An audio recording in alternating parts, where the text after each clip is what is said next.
दोस्तों आज मैं एक बात खुलकर बोल सकता हूँ कि जो लोग बहुजन समाज पार्टी का सदस्य नहीं वो बहुजन समाज हो ही नहीं सकते। जी हाँ दोस्तों, मैं इतनी बड़ी बात बोल रहे हैं, इससे काफी लोग नाराज भी हो जाएंगे। और दोस्तों आपको जानकर हैरानी होगी कि बहुजन समाज में बहुत ही बड़ी संख्या है। बहुजन समाज चाहे तो अपने बल पे केंद्र में सरकार खड़ी कर सकते हैं। जी हाँ दोस्तों, आपने ये बात बिल्कुल सही सुन रहे हैं। पर इस समय बहुजन समाज को तोड़ने के लिए सोशल मीडिया पे एक नकल वायरल हो रही है, जिसमें लोग बाबा साहब का नाम, बाबा साहब का संविधान और न जाने क्या क्या करके बहुजन समाज को तोड़ना चाहते हैं और बहुजन समाज टूट भी रहा है। यही सबसे बड़ी मूर्खता की बात है। आप लोगों को यह बात सोचनी चाहिए कि बहुजन समाज के लिए, पूरे देश के लिए बाबा साहब इतने बड़े काम करके गए, फिर भी उनका नाम डुबाया जा रहा था। तो आप सोच सकते हैं कि उतने बड़े महापुरुष की नाम डुबाया जा रहा था तो आप लोग किस खेत के मूली हैं। फिर उस समय गरीबों का मसीहा बनकर आए माननीय कांशीराम साहेब जी, जिन्होंने भारत के गरीबों, दलितों को और बाबा साहब का नाम घर घर तक पहुंचा दिए। जी हाँ दोस्तों, आपको याद होगा जब बीपी सिंह जी प्रधानमंत्री बने थे, जिसमें बीपी सिंह की सरकार बनने में माननीय कांशीराम साहब जी का भी योगदान रहा और उसके बदले कांशीराम जी बाबा साहब को भारत रत्न दिलवाए और मंडल आयोग के सिफारिशों को भी लागू कराए थे और करने वाले बीपी सिंह थे। गरीबों के मसीहा माननीय कांशीराम साहब जी ने कितने कष्ट और परिश्रम के साथ एक पार्टी खड़ा किए, जो एक पार्टी ही नहीं बल्कि हमारे महापुरुषों का विचारधारा है। और यह पार्टी हमेशा से महापुरुषों के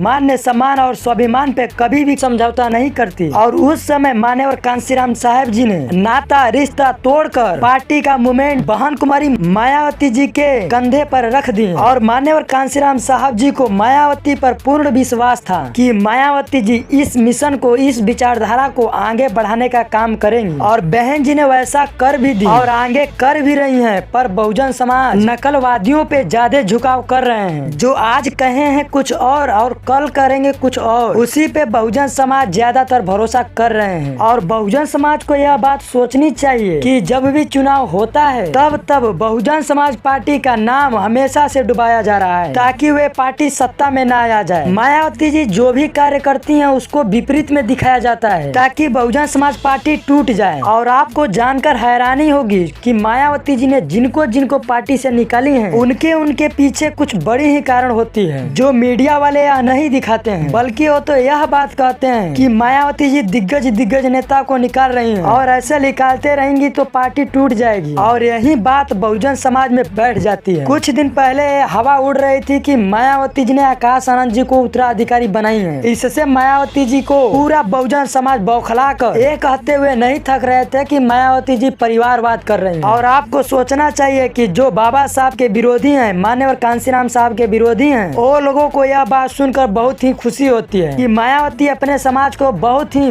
महत्व मानती है, बहुत ही गर्व करती है अपने समाज पे। पर उन्हीं का समाज उनको ऐसे बोल रहा है। इसी छोटी साइड इफेक्ट से बहुजन समाज पार्टी पे बड़ा असर पड़ रहा है। और बाबा साहब का एक अंगुली दिखाने का मकसद यही है कि बहुजन समाज मेन गद्दी पे बैठ जाए, फिर उसके बाद सब आसान हो जाएगा। और इसी बात से विरोधी जलते हैं कि गद्दी पर बैठने का रास्ता एक ही है, वो है बहुजन समाज पार्टी। बस उसे तोड़ देंगे तो फिर टक्कर में कोई नहीं होगा। अभी कल बहुजन समाज पार्टी के सुप्रीमो बहन कुमारी मायावती ने ट्वीट करके यह साबित कर दी। अशोक सिद्धार्थ जी को पार्टी से निष्कासित करने के बाद पूरा बवाल मचा हुआ है और मचाने वाले विरोधी हैं, ताकि वही चाहते हैं ना कि पार्टी कमजोर हो। पर मायावती जी ने साफ कर दी है कि अगर पार्टी मूवमेंट में रहना है, पार्टी के गाइडलाइनों पे चलना पड़ेगा। और जो लोग लापरवाही करते हैं उसके बाद रिश्ता नाता सब छूट जाता है, क्योंकि पार्टी के मूवमेंट महापुरुषों का संघर्ष के साथ खिलवाड़ नहीं कर सकती। ये मायावती जी ने कल खुद ट्वीट में बोली हैं। और उन्होंने इतना तक कही है कि जब माननीय कांशीराम साहब जी ने हमें उत्तराधिकारी बनाए थे,